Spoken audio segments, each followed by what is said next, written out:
Hey, how you guys doing? Let's do it. Let's do some puzzles. Let's work it. Okay, so queen takes c4. I mean, not queen. Bishop takes c4.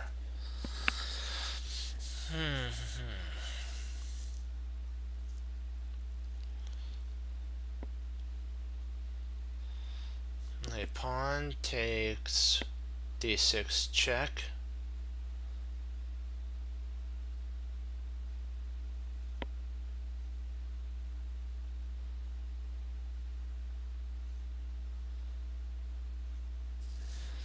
If bishop e6, then you can actually play pawn takes d7, c7. Pawn takes c7.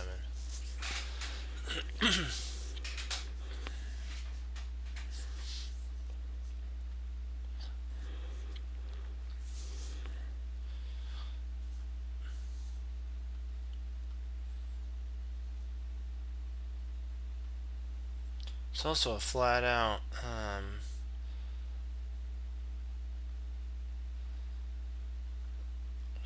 queen takes c4.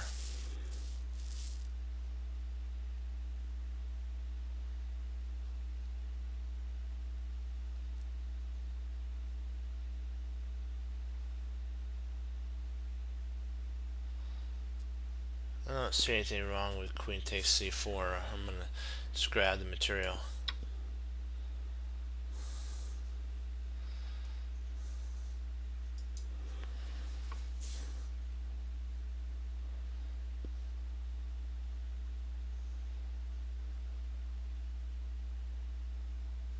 Let me see here.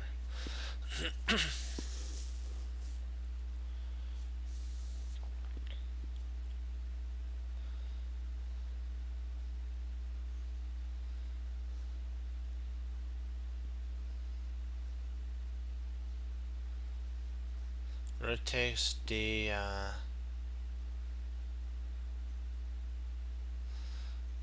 Takes d.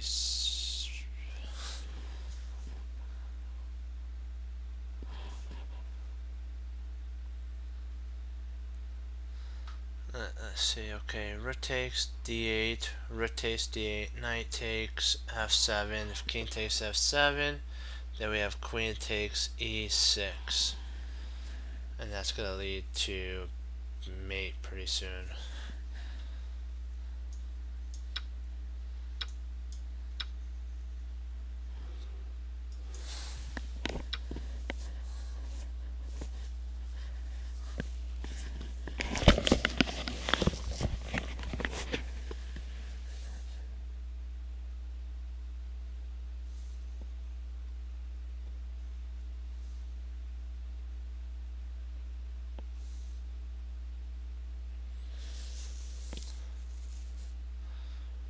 Queen g4 is killer because it pins the queen and attacks the rook.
Rook takes a3. F takes g6 check. King g takes, or F takes g6, and trap a whole rook in that line.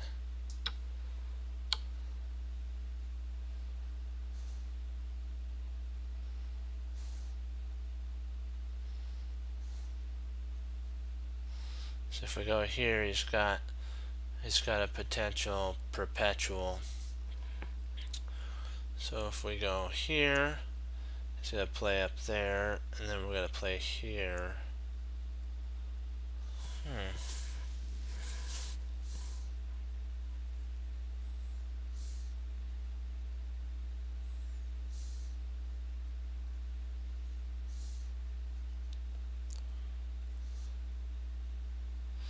Thinking about playing king h8. If he checks, actually he might. Ooh, that'd be mate. Here'd be mate. Here, and that'd be mate. So the only move that doesn't end in perpetual is queen takes f6.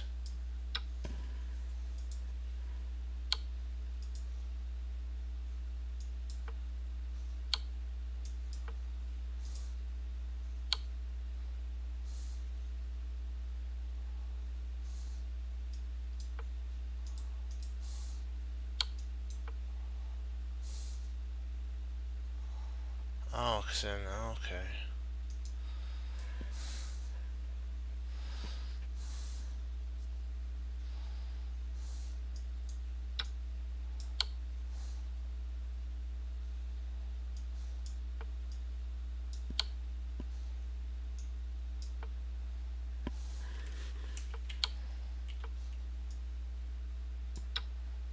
To draw at that point.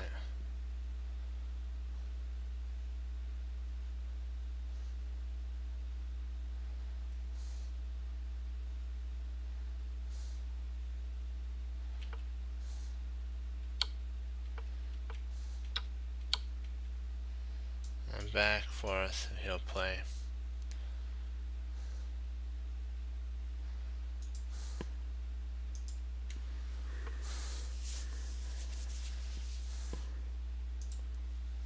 Oh, hey, how you doing?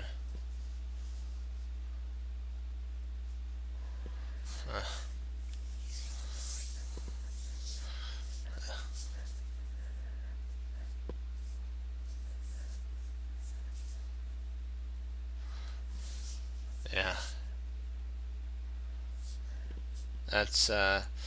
That was an interesting one for sure.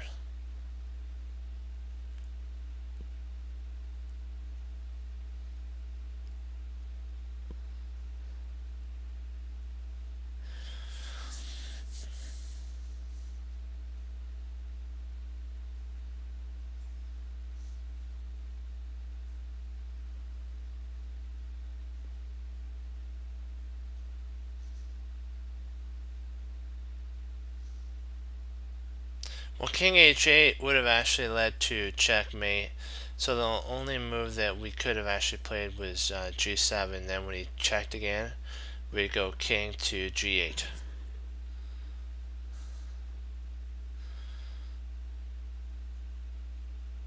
I believe that's right. We'll have to check that after this.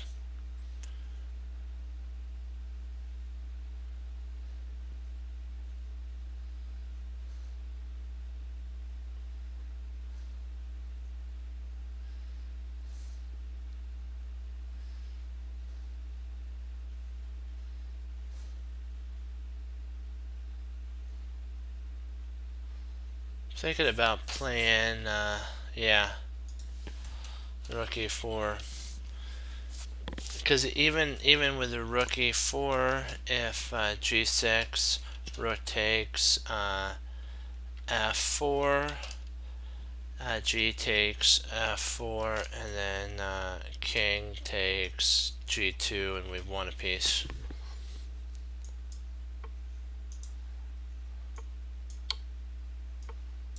Oh, okay.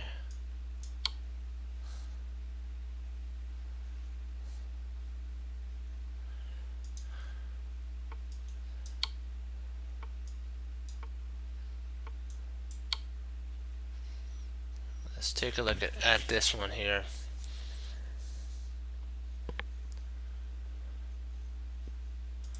We were we're gonna see. I just want to see if king h8 was the. Yeah, you were right. King h8. Yep. That's right. Great job. Great find on that.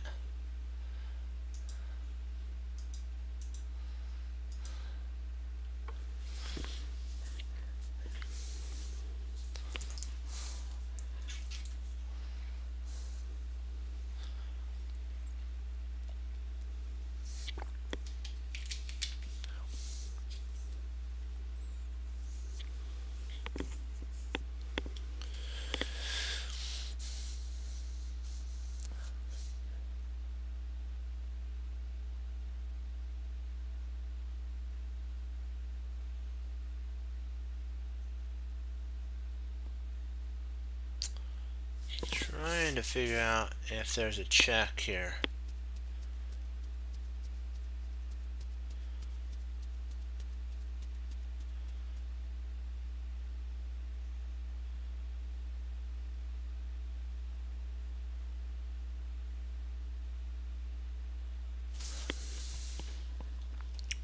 Oops.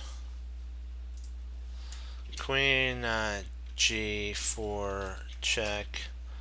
King f2.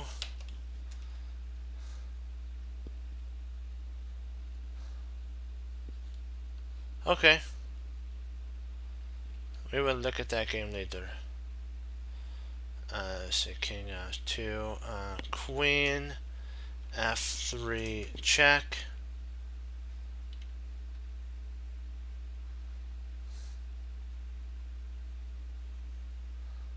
I know it's this starts it off though. Oh, wrong?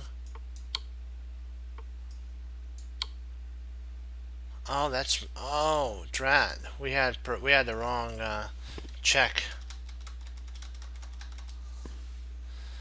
So this right here is a draw then.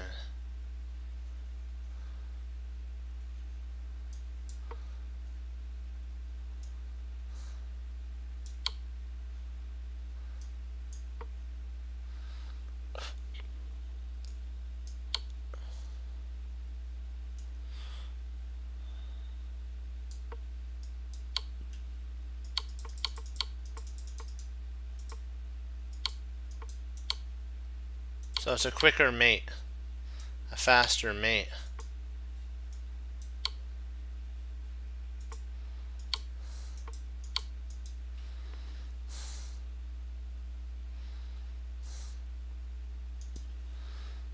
So it was a mate in 2 instead of a mate in 3, so we did find the right one. It just was a mate in 3 instead of a mate in 2.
So queen g3.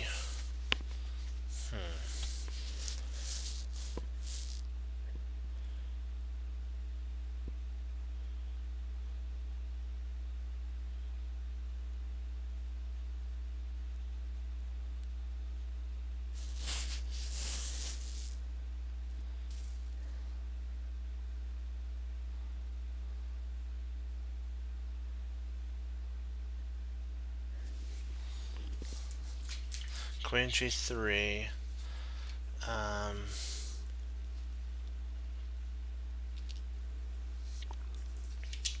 King G7.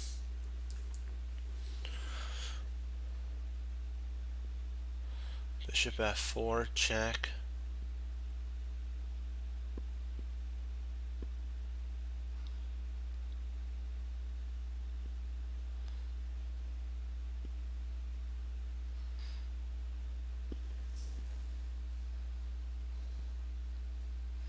Okay.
Yeah.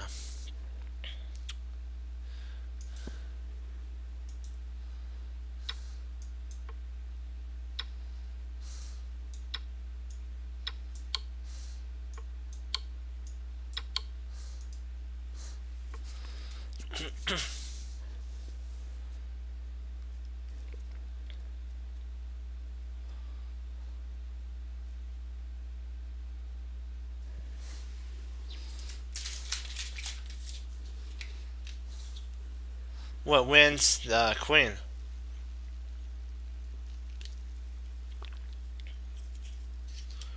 And a piece, so the whole entire house starts collapsing around. Let me see here.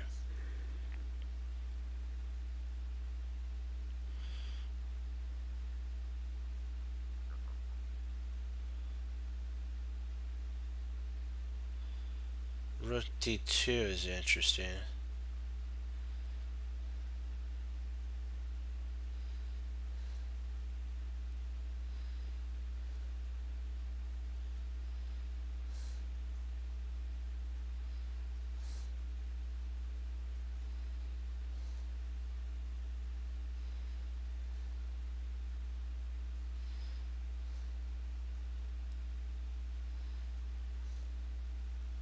Rook D2 allows for potential doubling of the A1 rook to D1.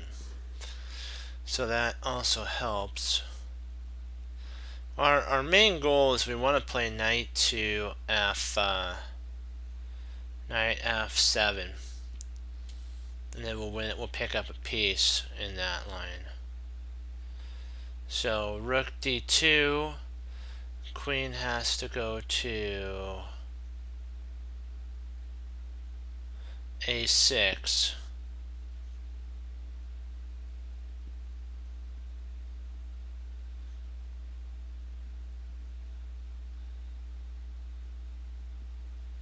Yeah, that's true.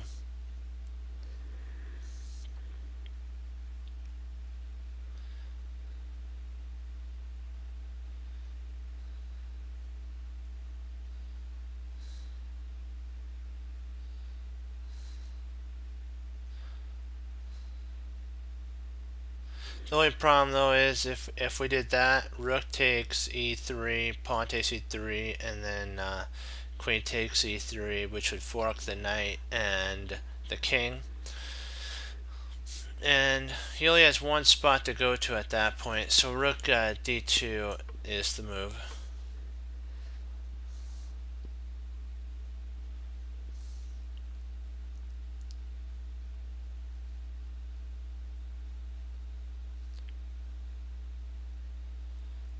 Well, if we check here, rook takes, queen takes.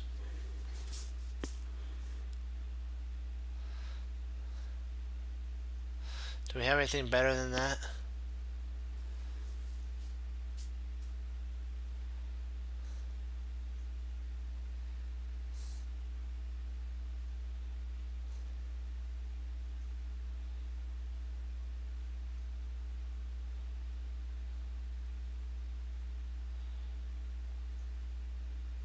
I don't see anything better.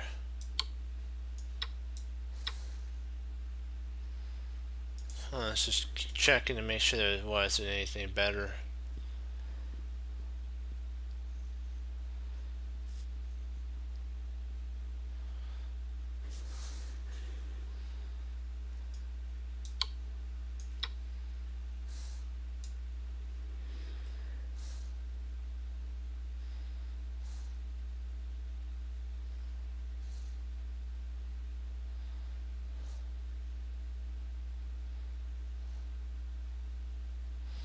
Rook G here, and then king takes, and then we have nothing.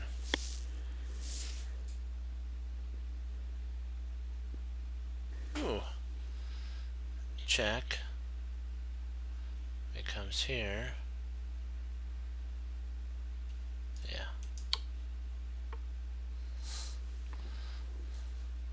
Then we push here.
Huh.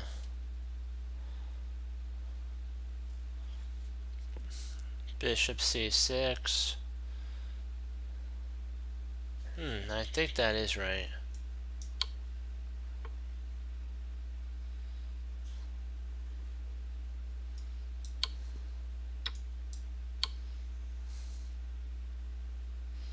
I had to remember to get it here so that we could pick up the queen.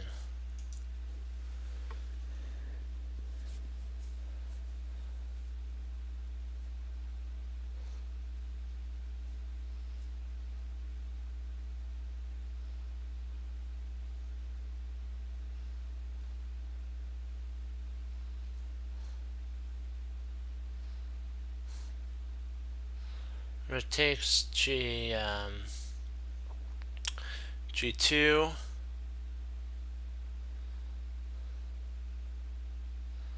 And if king takes G2, queen to F2, king moves over, and then we mate. Well, wait a second, can't do rook takes G2 because the queen would take back. Not good. That's not a good move. No. No, no, no, no, no. That's a wrong move, wrong move. Red alert. We don't want that move for sure.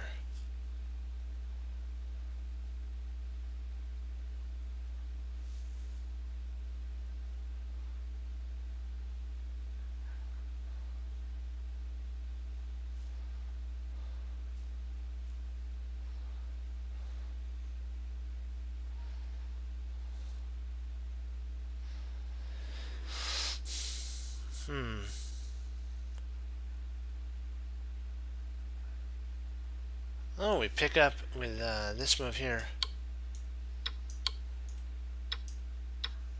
We pick up the queen.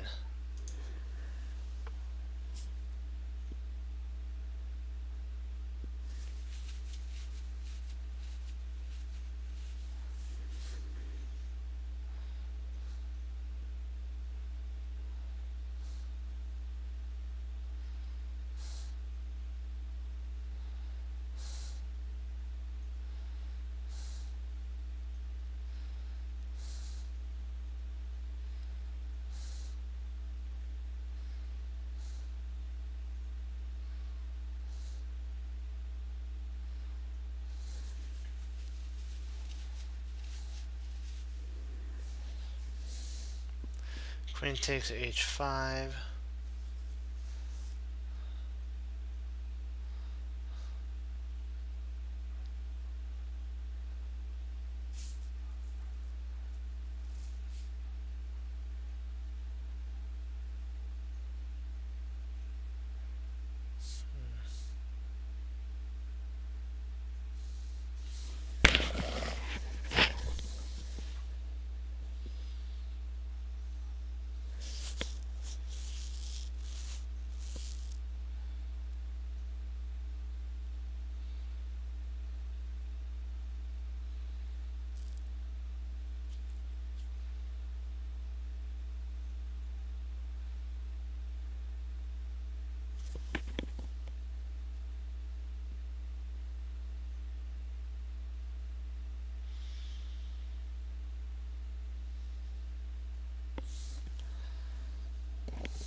I really don't see any continuation after that.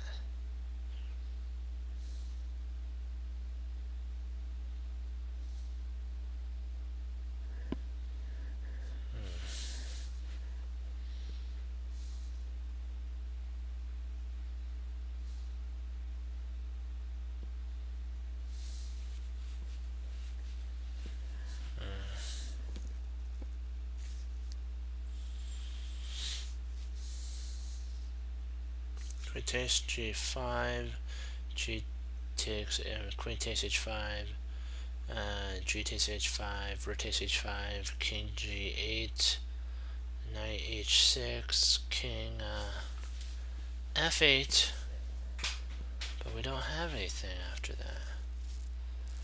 0.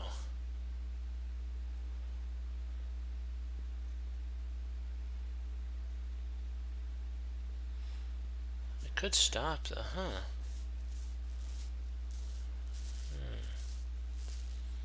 Interesting. Yeah, I'm thinking this here. And then I'm going to play knight to e3, and that should win the game.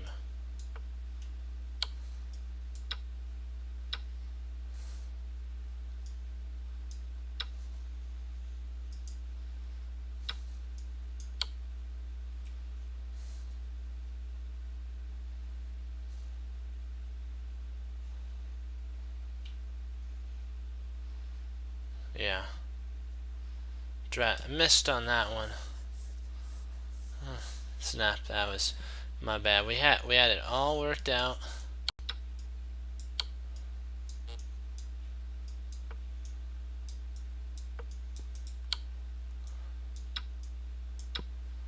And then I took there, and that didn't let him out of the box.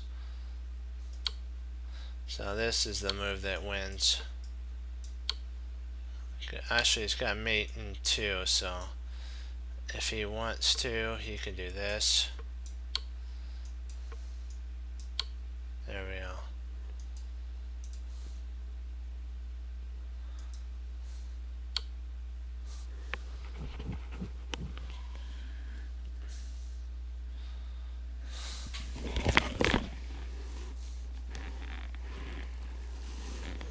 Okay.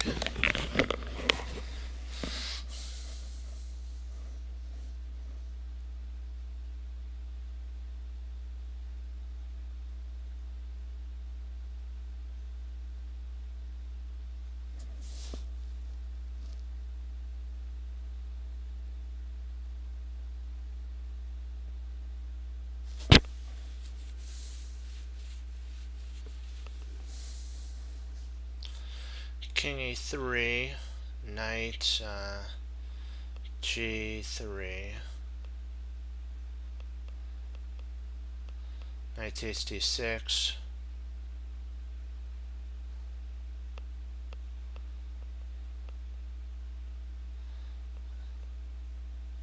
and we should be unstoppable at that point.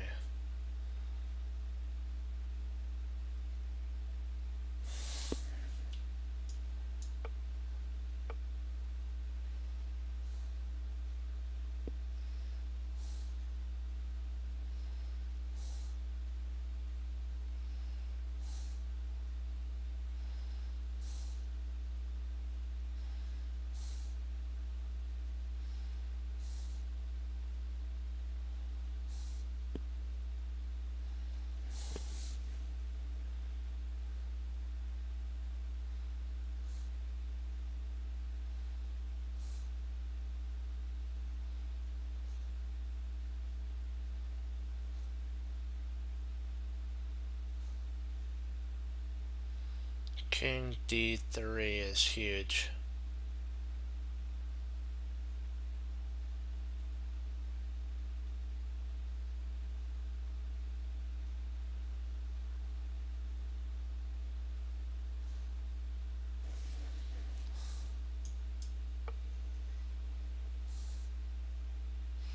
That stops everything and still renews the threat here. Okay, we'll take a look at that one game that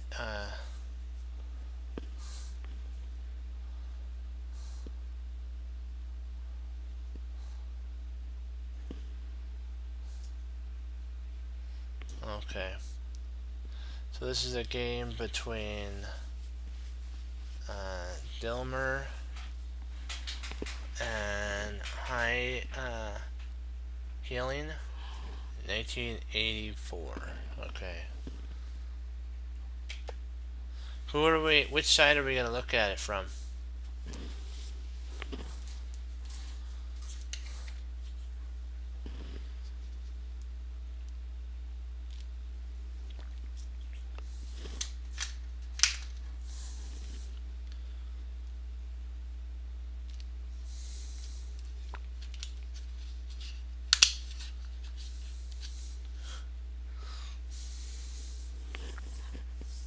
White, gotcha.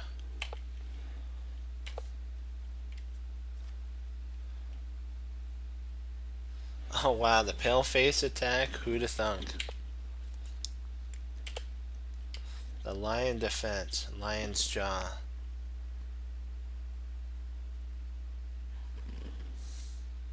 Wow, there's a lion's defense.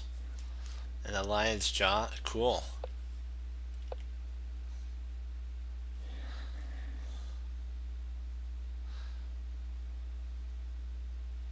So this must be the lion's jaw here, and the lion's teeth are these. This must be the jaw.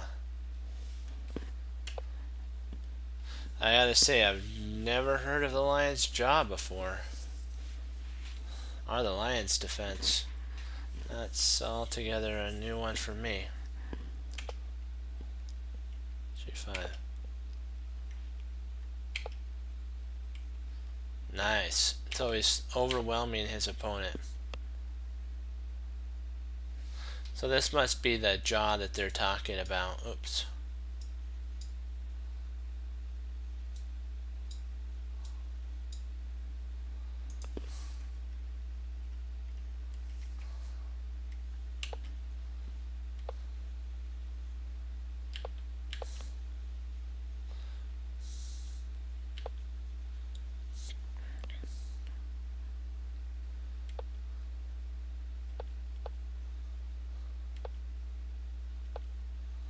Dang, a lot of pawn moves.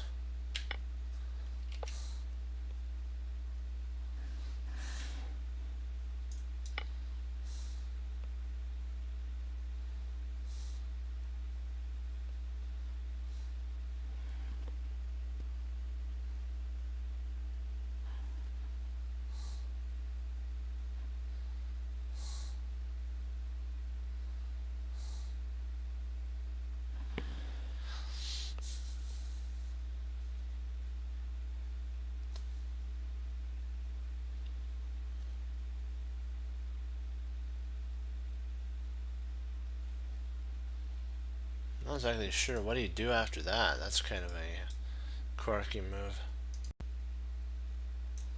I was thinking that, but it's kind of crazy.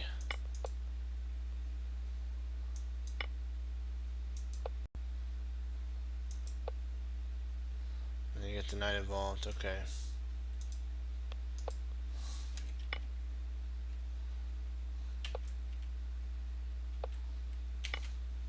Pontes. Man, this is a different game, to say the least.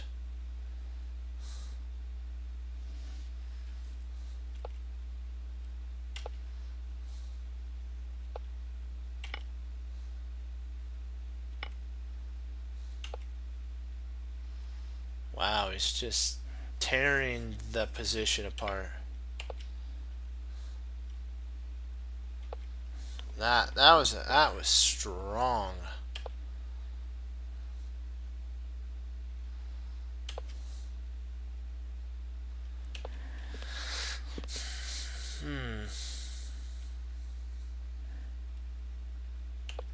It's a bit, okay. Wow, Black's got a lot of pawn weaknesses.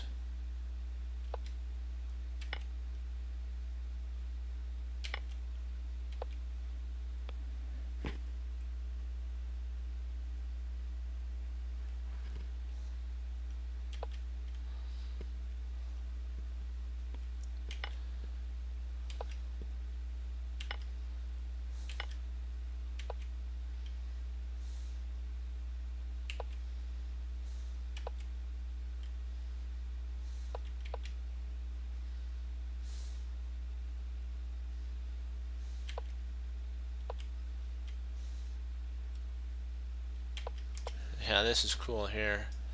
Yeah, she takes. It's check.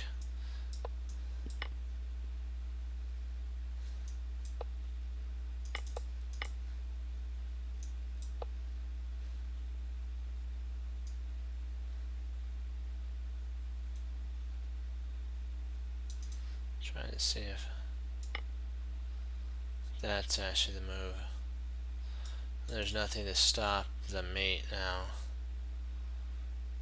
Well, I could try that, but all we're gonna do is just take. After take, still.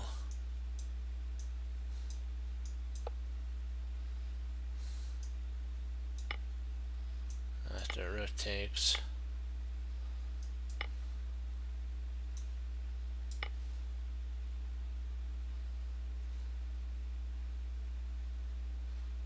Or better.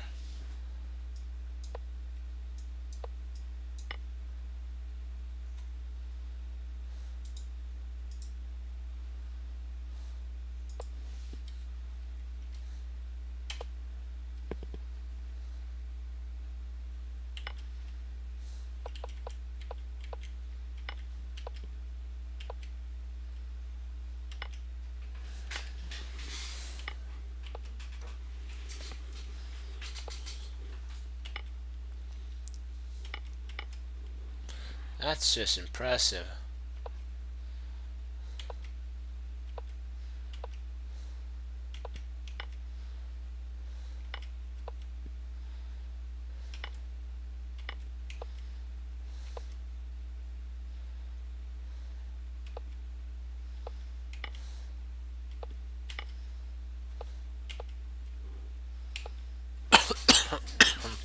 Excuse me.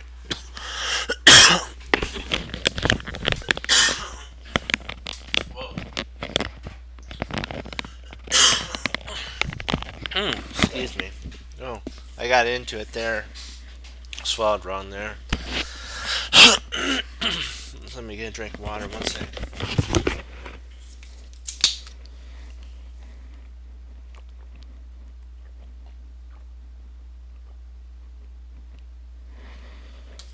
Better.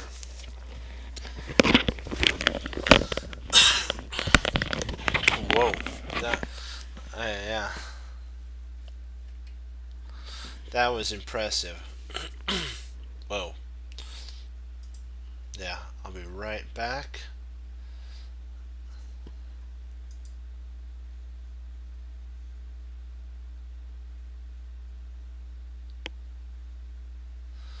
Yeah. I'll be right back. I agree with you.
Alright.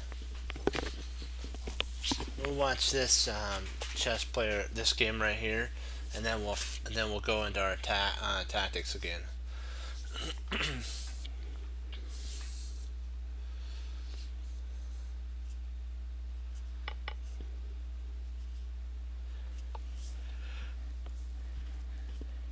Boy, this is getting down to the wire.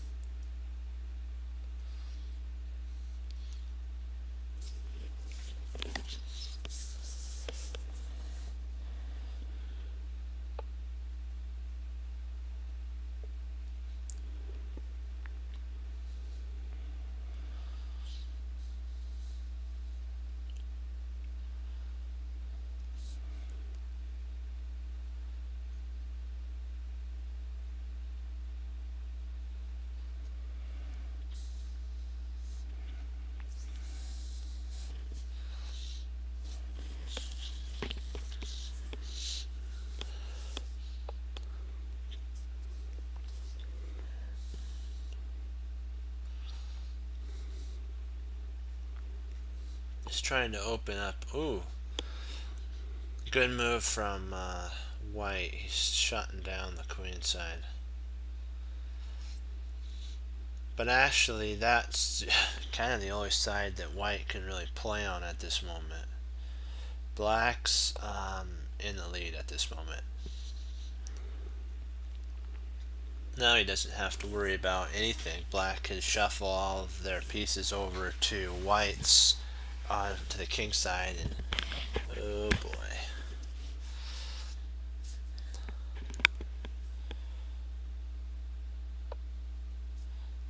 Whoa. Smackers.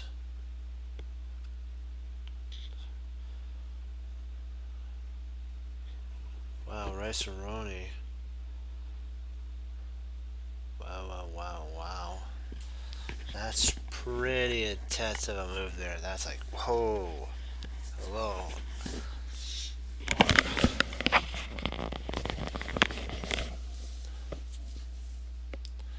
I don't know. Maybe in passing might have actually been a better idea. This in passe, huh? In passe.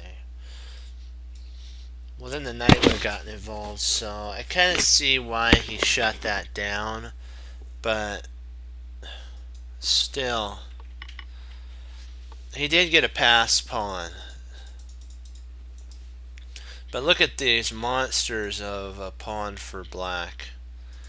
And all black has to do is implant a knight here, and this pawn ain't going anywhere.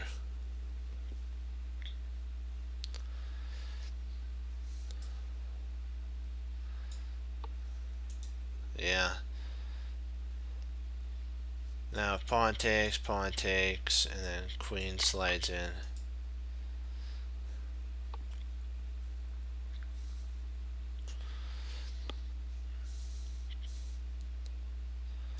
He's going to have to potentially push up that way. He's going to have to go G4.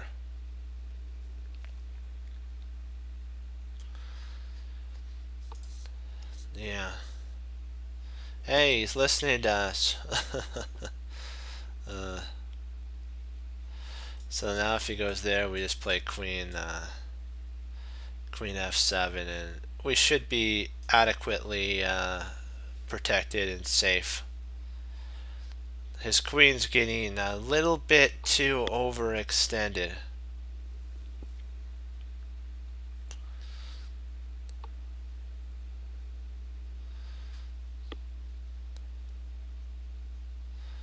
Good job. That's the idea. He wants to pick this pawn off.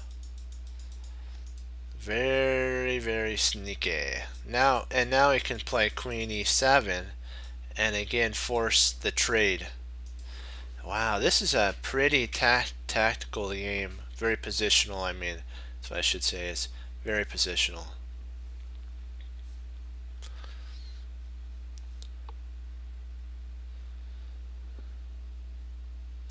I'd probably push onward here. You can't open up. You do not want to open that position up. You can't. Yeah, that's the only move that actually will cement the position.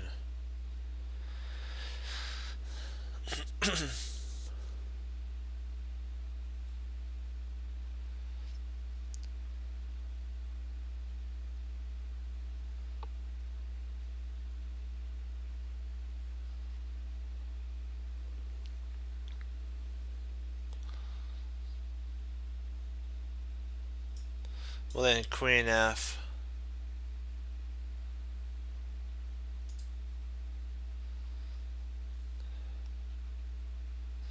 Well, that makes sense. He potentially could actually go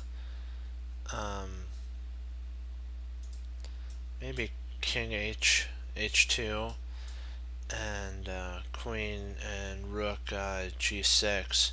King h7, rook g6. That'd be a interesting move sequence, to say the least. Hold on, let's see how we're doing on time. Perfect. So here and there, and that should cause that, and then you have a rook, then you can bring your other rook over. So wow.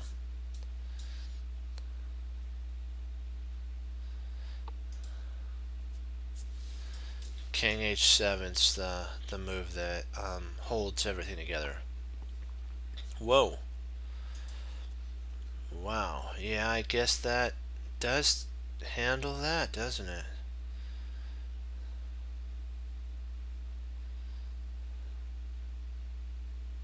Snap, crackle, and pop, and the bishop is lost.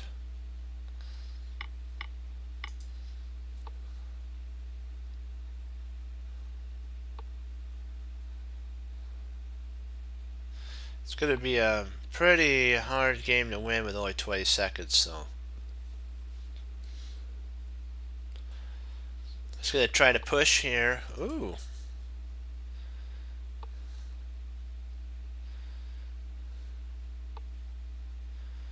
Takes. Ooh, nice.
No counterplay for white whatsoever. Black's going to win.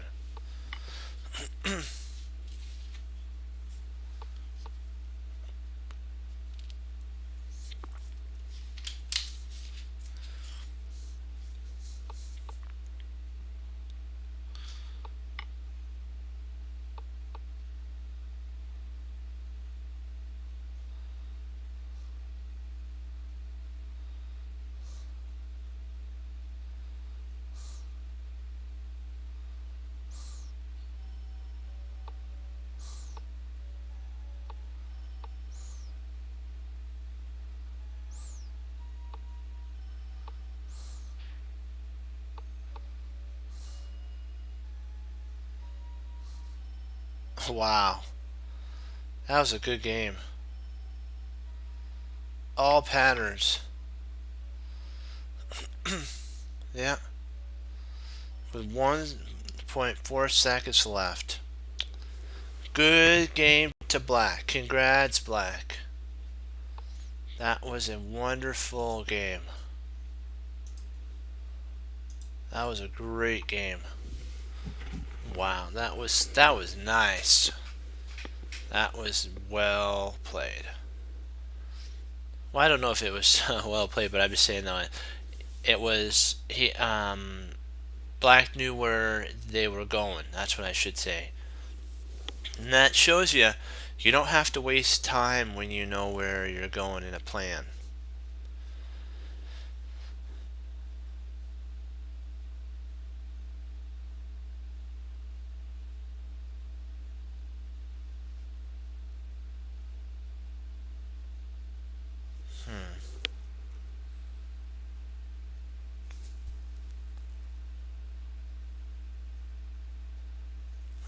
Let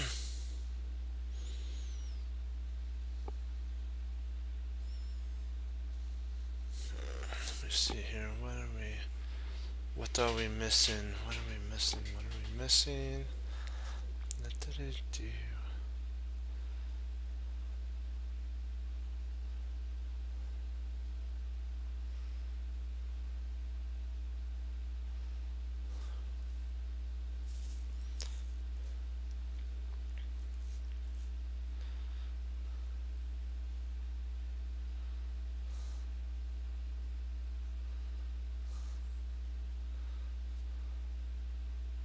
So if we pawn push, and he takes, we could actually push and queen. So pawn takes, rook takes, rook takes.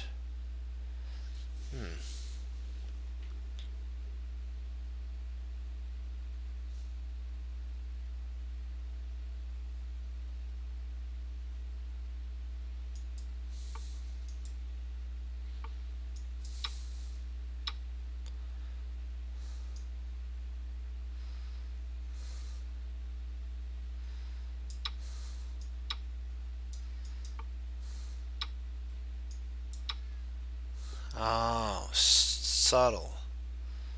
Very subtle.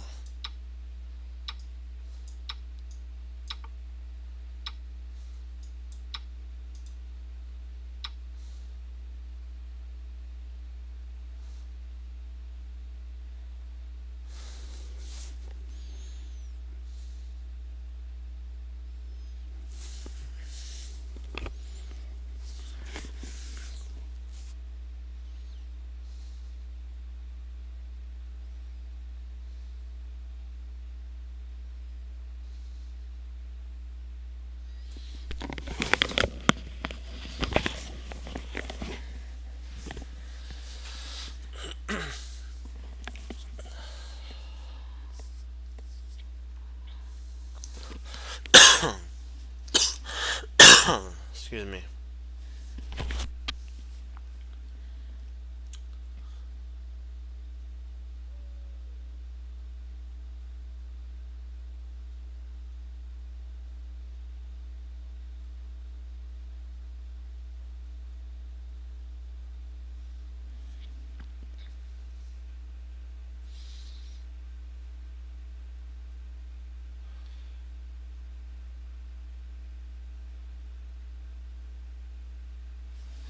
Well, knight here, and then there we pick up the.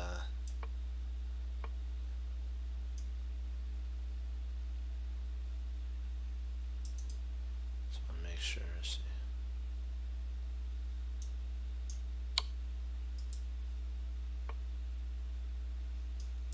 Ah, drat! I should have won. I didn't see the rook. Ah, that was my fault there. Drat, drat, drat, drat.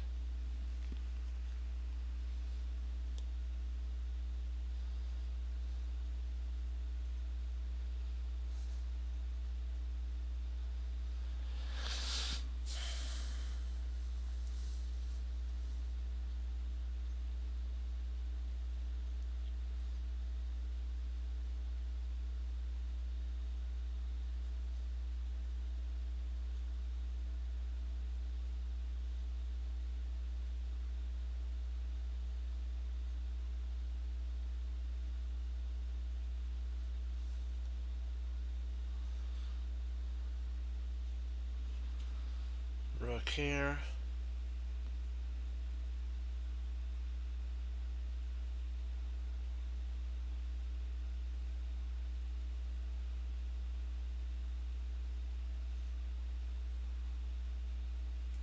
Only move to save is rook g to f5.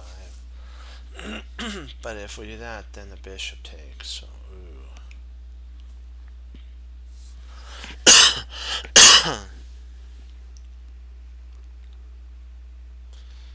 we do have that, and then we have.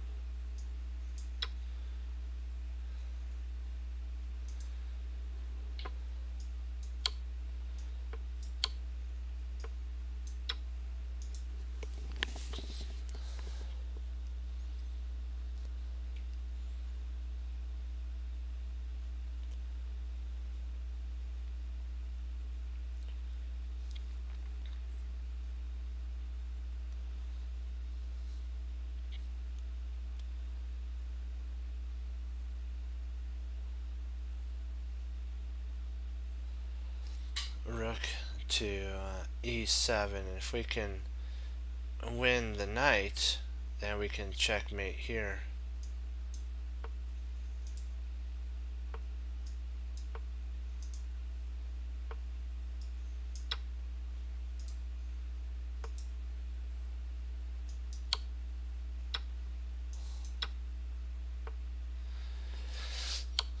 Oh, so we can actually do it that way. My idea was this. I don't know if it works. Was here. d5 takes, a takes, But then I forgot he has that there. It's like, wah. uh,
excuse me.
Bishop f2. If queen here, and then we actually mate.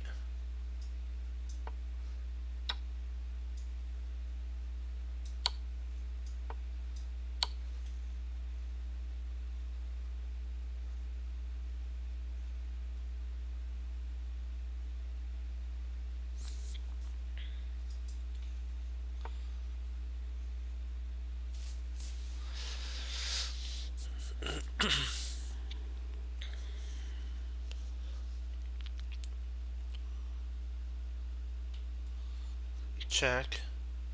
Pawn takes. And then check.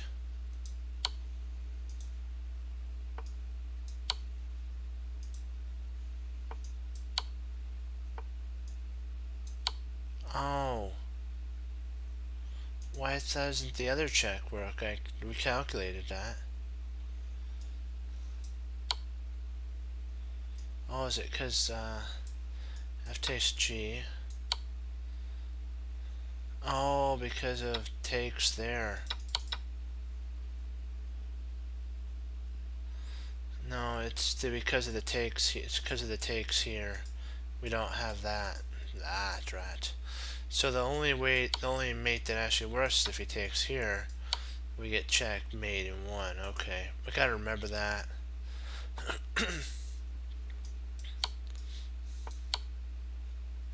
Try it again. Get this down. There we go.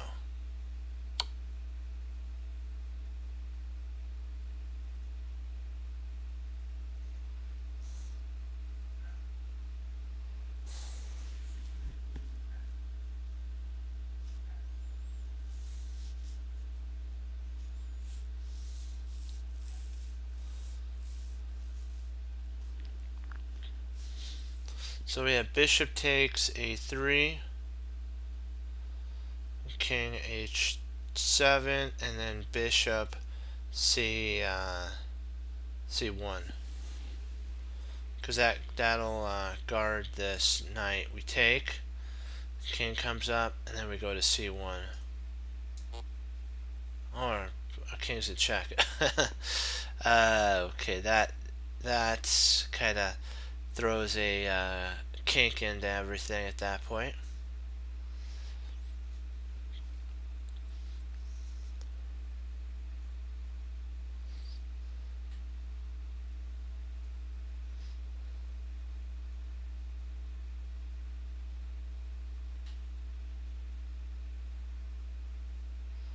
See, king d8, a2,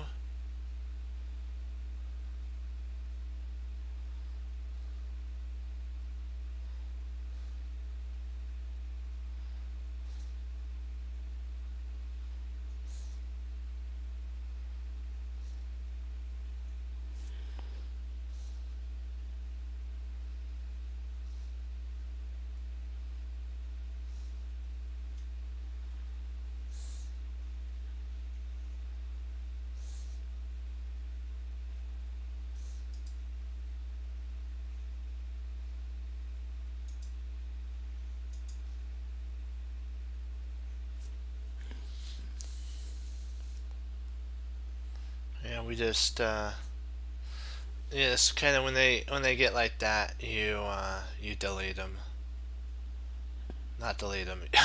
You kind of, because it's just not good language, very bad language.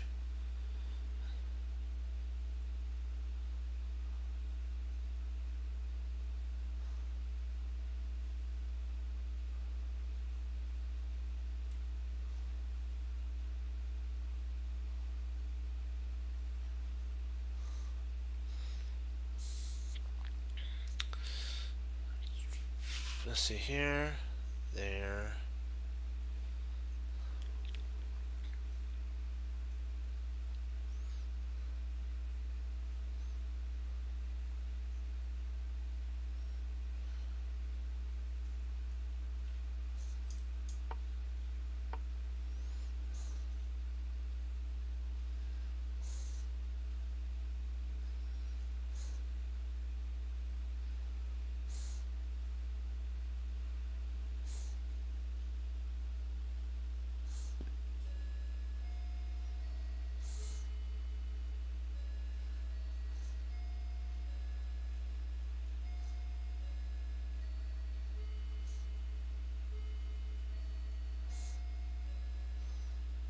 you can. What we're going to try to do is play bishop d6, queen, bishop e5, check, there, and then check and bishop takes, and we should have a draw. Oh.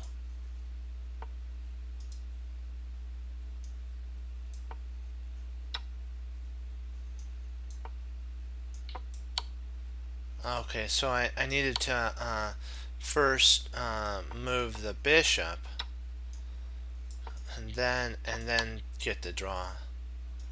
Okay.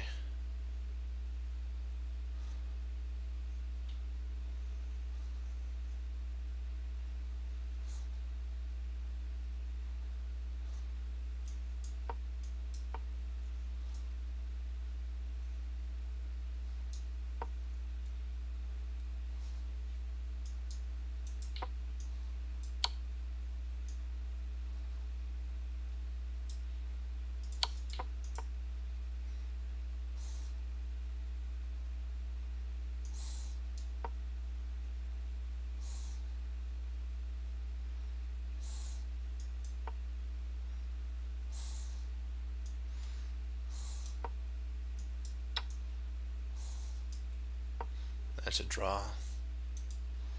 Okay.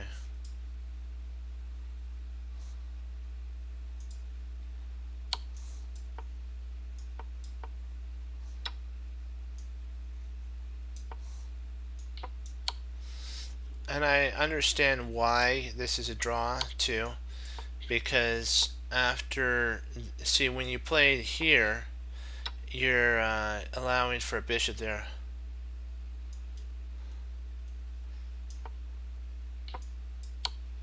Well, how is it a draw? Well, what it is I'll show you. If we move here, he pushes. We play here, push. He queens. Oh, sorry, it's our turn. Here, and then if he takes, he's taking that away, taking that away, taking that away, and it's our turn to move, and there's no way to move, so it's a draw. And if he, let's say he, rather than moves there, he just moves his king, we create a draw a different way. And now if he takes here, we can actually go here and stop the pawn. And then we just move back and forth on this diagonal forever. And there's no way for him to queen this pawn. Because even if he gets his king to b1 and then he queens, we're just going to grab the queen with our bishop, and it'll be insufficient material. Because the bishop can't, a lone bishop can't mate a king with a king.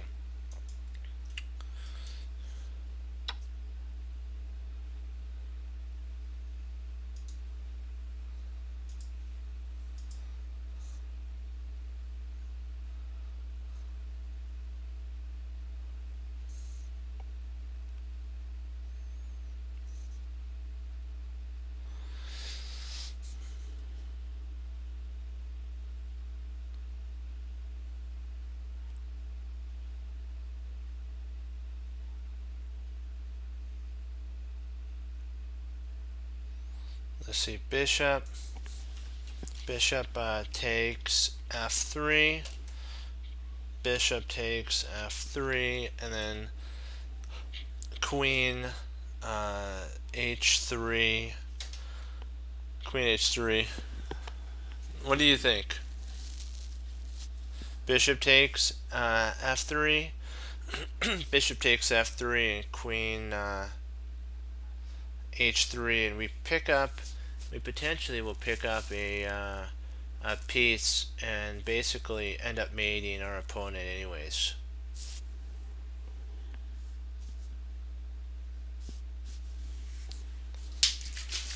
What do you think?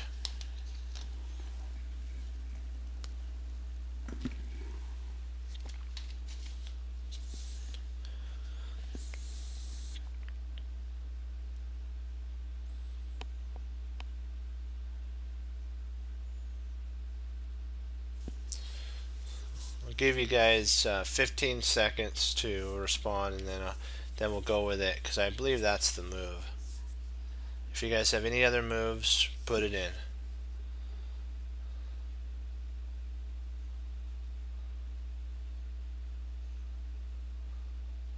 And there we go.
You gotta I love it when a plan comes together, for sure.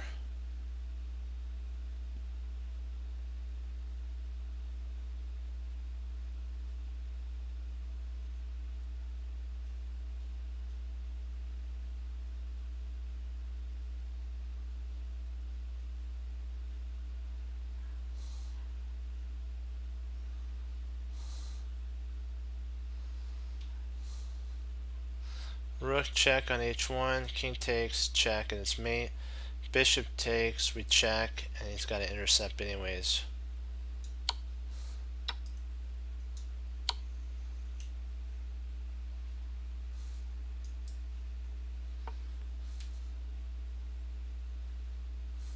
It's all based on the pin.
Well, if rook takes, I was looking at that. Rook takes e6, queen takes e6.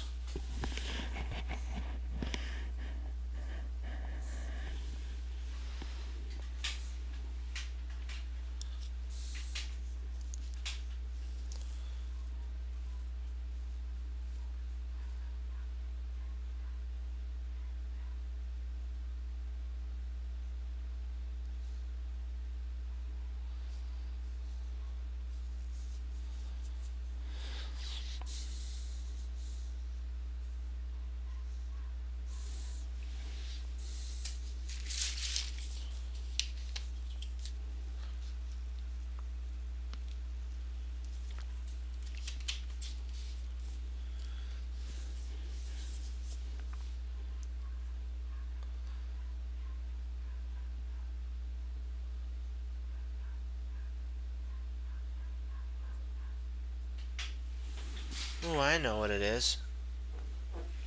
It's queen e2.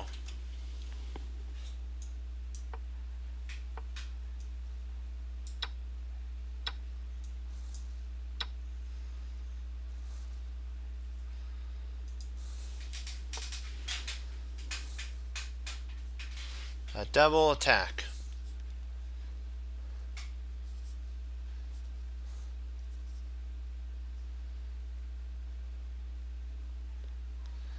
Let's see here.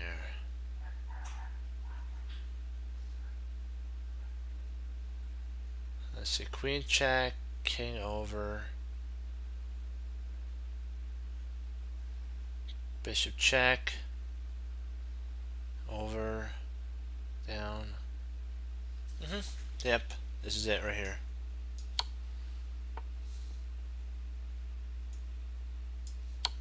Oh.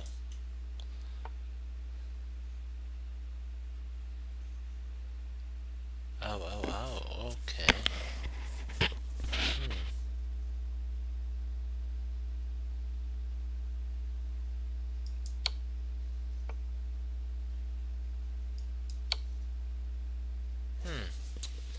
I want to check that out.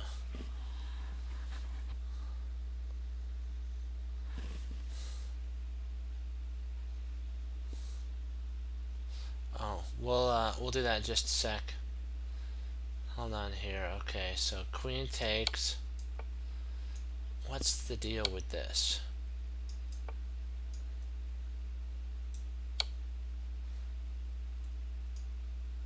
Oh, the queen and the... Okay. Okay, gotcha. Okay, I missed that.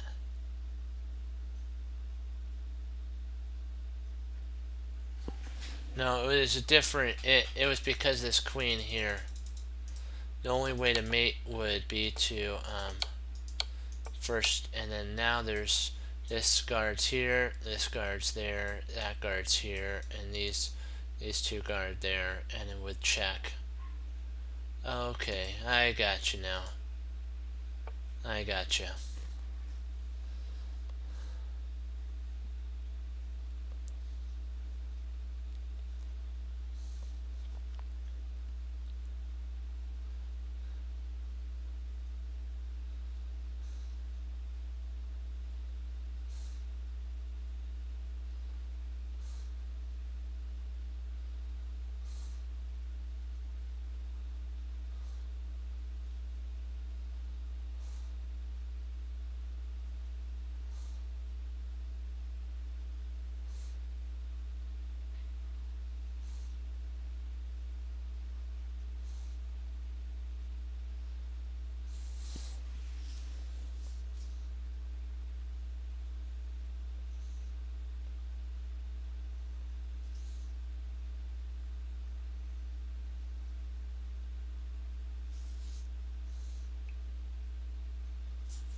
I'm looking at rook takes d7.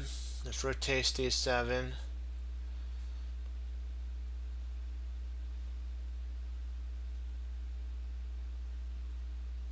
queen c1, and the queen intercepts, so we don't really get anything at that point.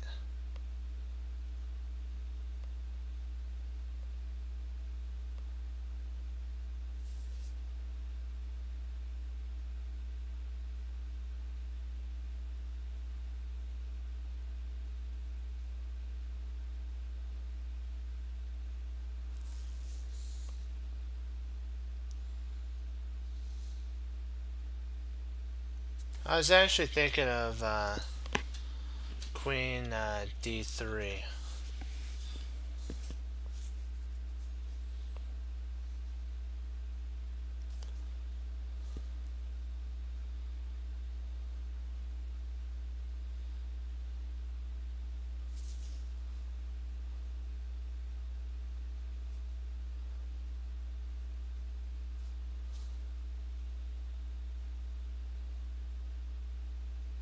Queen d3, if rook takes d3, or if rook moves, we just grab the rook, the knight, and we're up a whole piece. And the problem with queen 2, the problem with rook queen to c1 is that the queen can actually go to f8, f1. It could actually retreat to f1 at that point.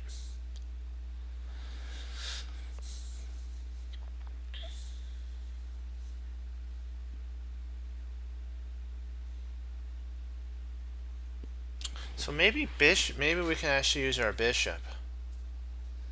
Maybe bishop d4 might be an idea.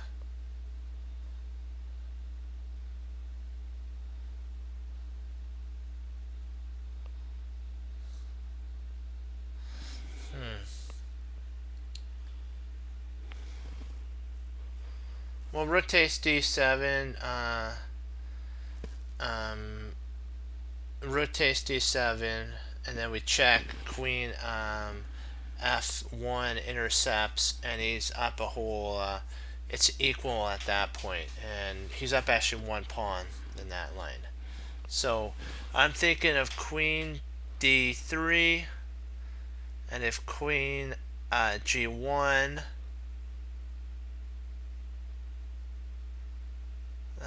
See, that's the problem. He can go queen g1. We have to cut that out. So I'm thinking about bishop d4. 1 second. Pardon me. Excuse me.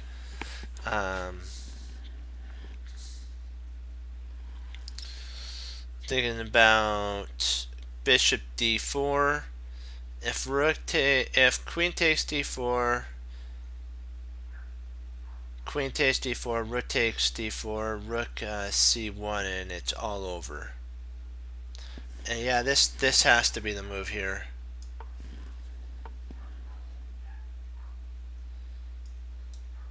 And we pick up a the knight in that line. The other lines don't work. I'll show you why. If we played here, here, here, and he's able to hold.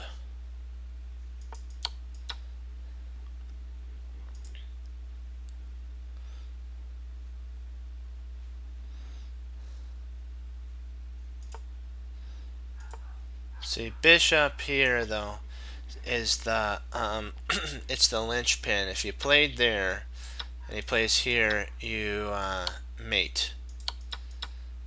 But if he plays here,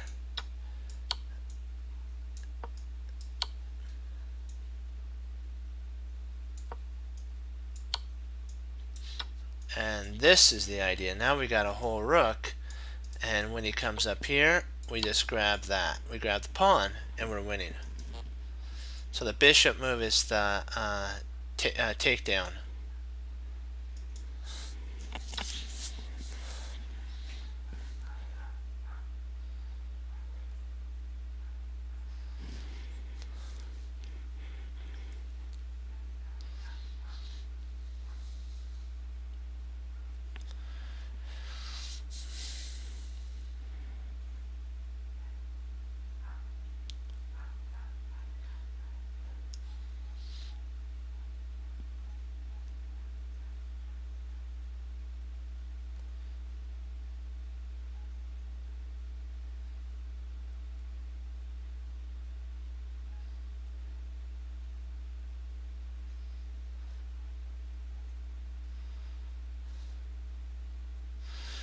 Okay, let's see which knight. E7 to G. Check. If king moves over, so it can't be the E1. It has to be this one here.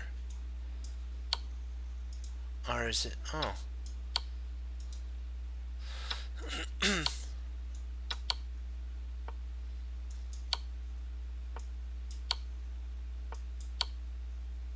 Oh, my bad. Yeah.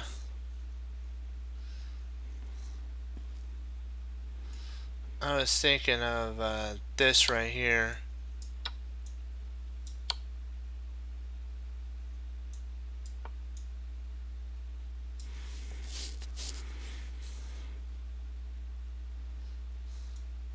And then getting these rooks involved, but it was much simpler than even that. Just knight takes here, here, here, And here, even simpler than that. Yeah, very simple. And see, we just have to work on not over calculating it, and sometimes the most simple move is the correct move. It's like, what? I know how you feel. It's like, wow. But we'll eventually, we're getting down patterns, so sometimes you're gonna get them wrong. But as long as you go back, figure out what the patterns are, the patterns apply even if it may include pawns, but you can use a bishop to do it. You can use a rook to do certain things, to imitate what a pawn would do and all this stuff in certain patterns. So all you gotta do is learn the patterns, the basic patterns, and then you can apply them to the position at hand. Let me see here. Ay, ay, ay.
Bishop takes b2, rook takes b2, rook d1 check.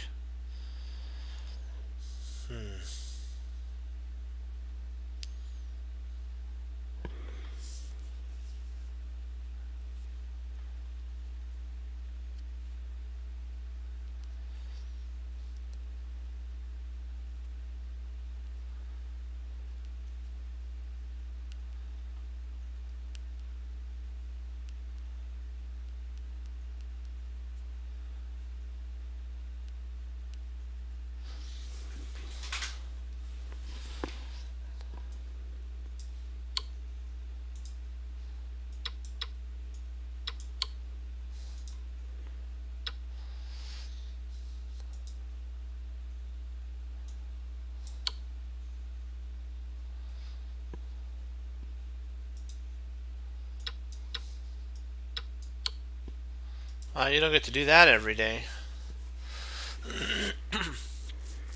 You don't get to do that every day for sure. Let's see, rook takes d6. If rook takes d6, then e5.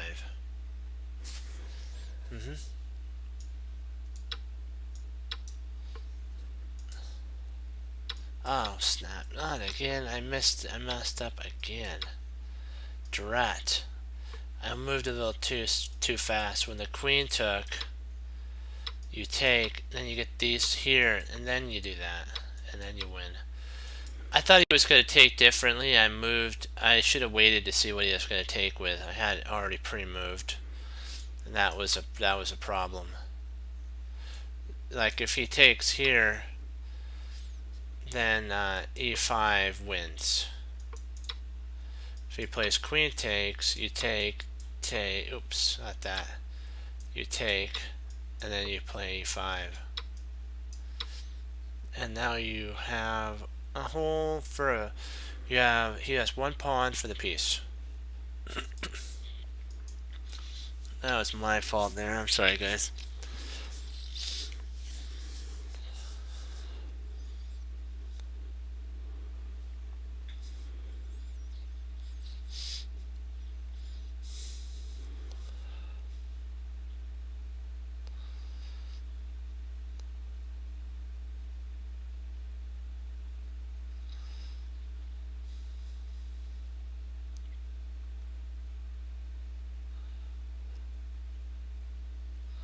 king g3.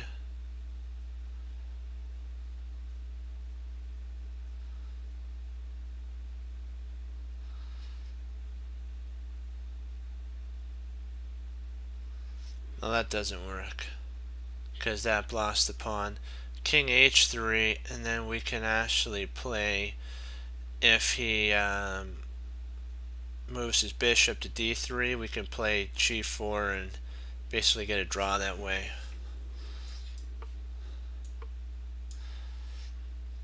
Now we just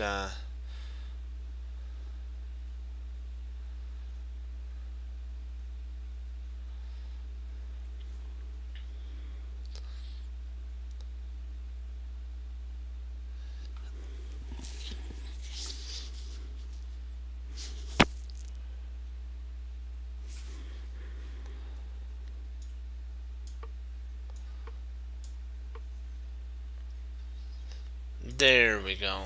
Okay.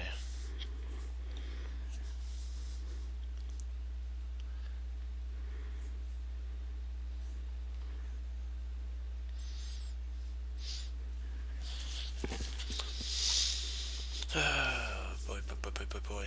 Let's see here.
I'm thinking about rook g4.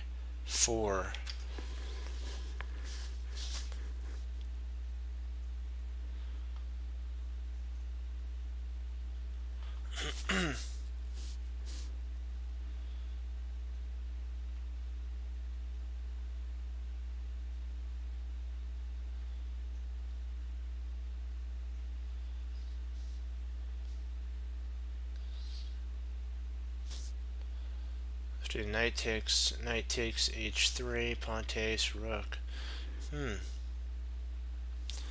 Knight takes h3 is actually the move. Knight takes h3, g takes h3, rook g4, pawn takes, and then we have a mate.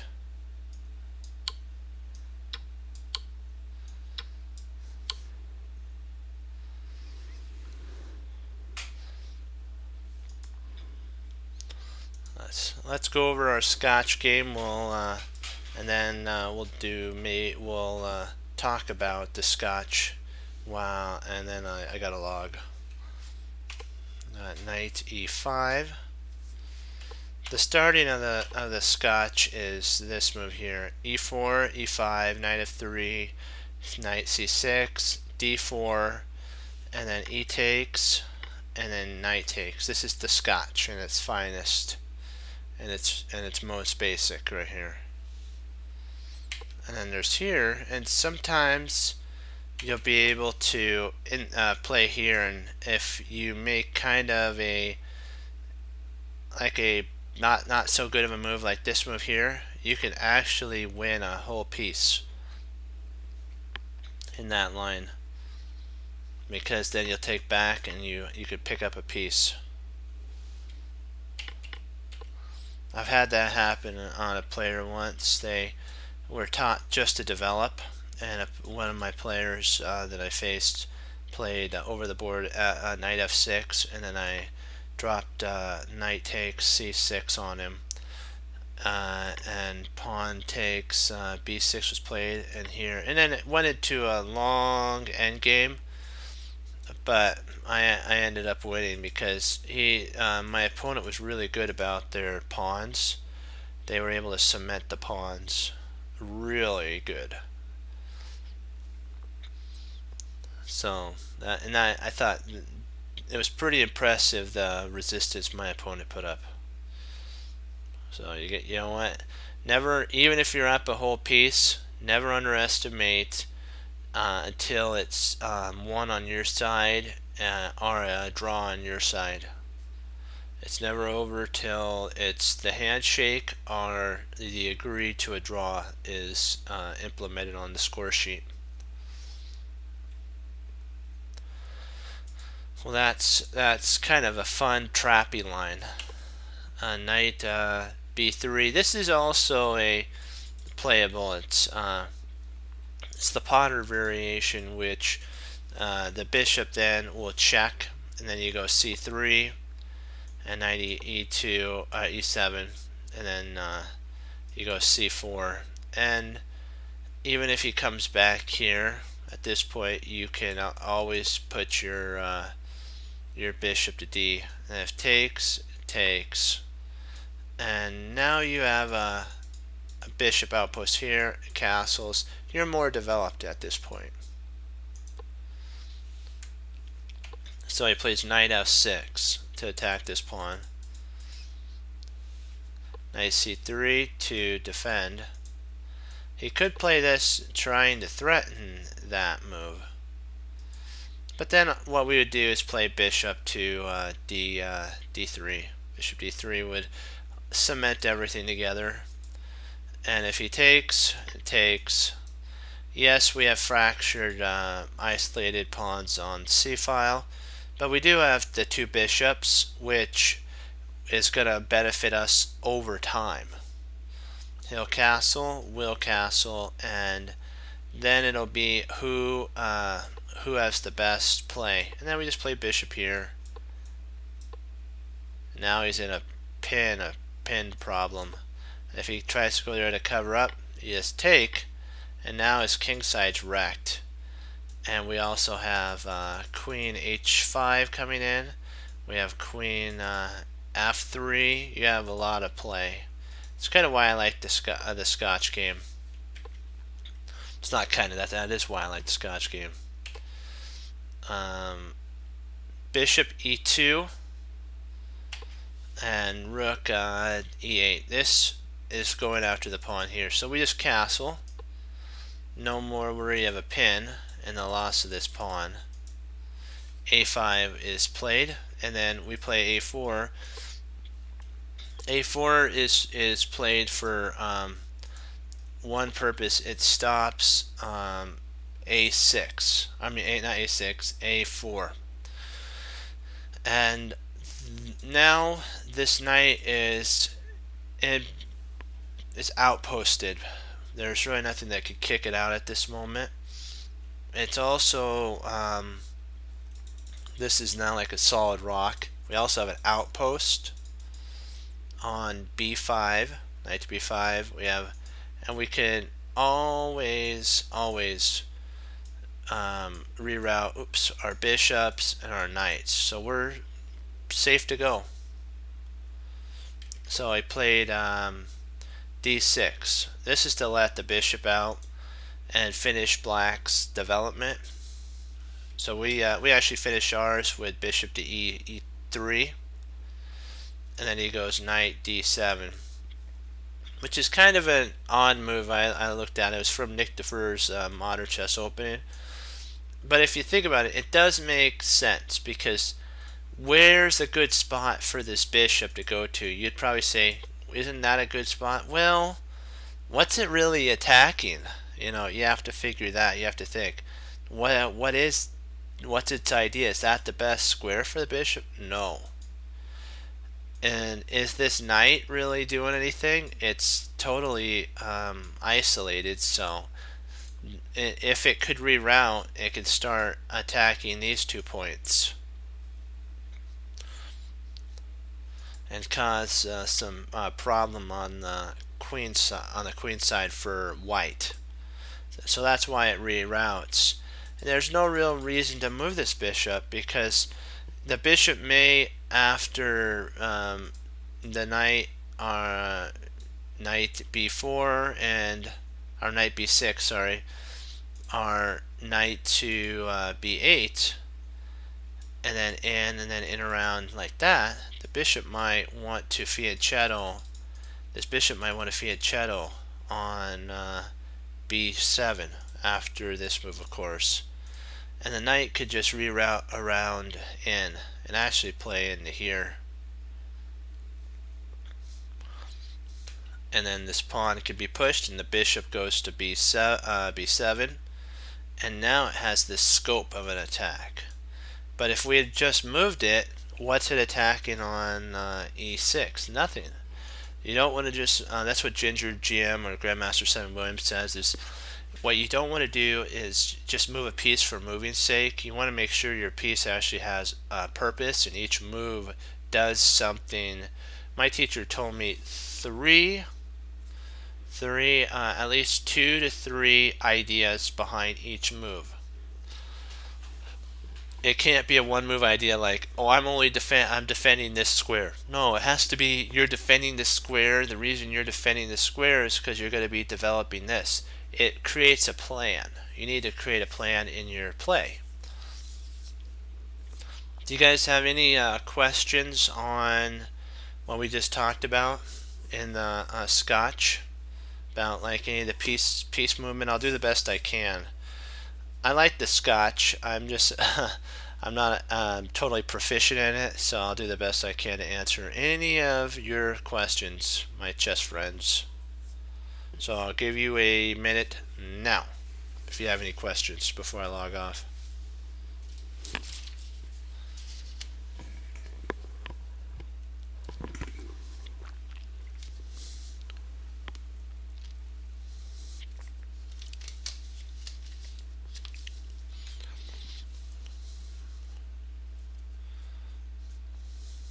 Give you one more minute.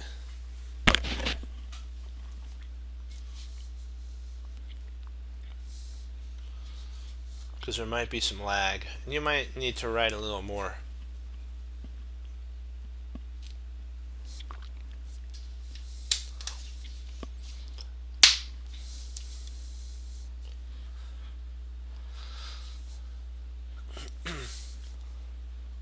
Yeah, it's a pretty, the Scotch is a pretty fun opening. I really like it. It's very tactical, very fighting. It has a lot of components of positional, attacking, defending. It's all in what you want to make it. Okay, I'll take that as a no. Well, guys, I wanted to thank you for logging on. We're doing really good. You know, we got back up to 21. Sometimes you have those days where it's an up and down, but you have to keep pushing forward in it. Never give up.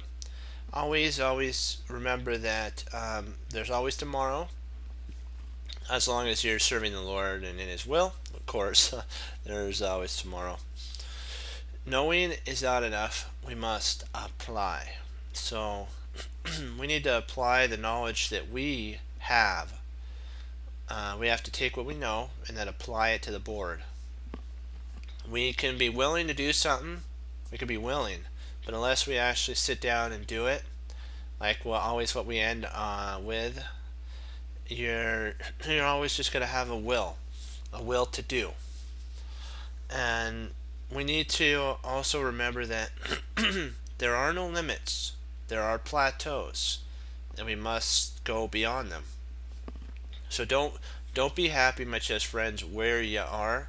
You should constantly be striving for greater and more wonderful things in chess and learning. And even if if you have like a half an hour to do chess, just trust me, do intensive focus. I found that if you take a half an hour and focus, just focus, it's like a long our brain will absorb a massive amount of information, but you have to remember you can't confuse it. So it has to be in a you have to get in the zone. I call it the bubble zone of chess understanding. And so it's not, people are like, but I don't have 10,000 hours, as they would say. You don't need 10,000 hours. If you do proper focused studies, it could be over, you can do it in 2,000 hours, maybe even less. If you get a system that works, that you can absorb the information efficiently. So don't, and never say that I don't I some people will say this, I'm too old. You're never too old. Never too old to do chess. And a person's brain is never slow. It just needs to get trained, and then it'll get faster. So never say that you're old, and never say that your brain is slow. We just have to discipline ourselves to sit down and study. The children sit down and study, and they have really wonderful imaginations. We have imaginations too. We just have to believe that we can go beyond even what we can imagine in our learning. And if you can believe that, then your mind will start absorbing the information. I found that. So you have to break the bad habits of saying I can't, and say the good words, how can I? Not I can't, but how can I? Okay. Remember what you say about coal? Coal under pressure becomes a diamond. So like our eyes need to be focused at the board, diamond like focus. Sword that's sharpened could cut and do a lot of damage, and we need to do that with our tactics. We need to bring the damage on the board with our tactics. Set up pins, skewers, forks, combinations, all that. Sometimes, like when you dig into a mountain to find diamonds, you don't find them every day. Sometimes you find one, two. Sometimes you don't find them at all. But it's those who keep pushing forward, that dig deeper into the mine, that find that big diamond that sets them for life. What that means is that knowledge. When you get that knowledge and it comes together, you go, I got it. That's all worthwhile. That's what my teacher taught me, to share the love of chess. And that's my goal, is for all you, my chess friends, to get that aha, or in the cartoons, the light bulb, on the top of their head, there's a little cloud, and the light bulb comes on, and it goes, I got it! And that's usually what it says. That's what I want you, my chess friends, to do, is to constantly get better. So, well, with that, I will say, remember this: we hang up our coat, we hang up our hat, we sit down and study. When most won't, we do, and that makes all the difference. So as Wesley So says, through the Lord Jesus, as I say, God bless, and I'll see you guys next time on Chess Cruncher TV. Have a blessed morning, afternoon, and evening, and Lord willing, I'll be back on tomorrow, and we'll keep pushing forward. I believe we have 6 more moves in the Scotch. Let me see. I wanted to make sure. Yep, we have 6 more move sequences or lines that we can go over, and then I'll have to get it into another favorite opening that I like. Okay, and we'll do that. So remember, keep pushing forward. Never give up. Remember, never say can't. Say how can I. Okay, go Team Chess Cruncher. Hoorah! Be blessed, and I'll see you tomorrow. 2 thumbs up. Go, go, go. Never give up. Keep pushing forward. Bye bye. Be blessed.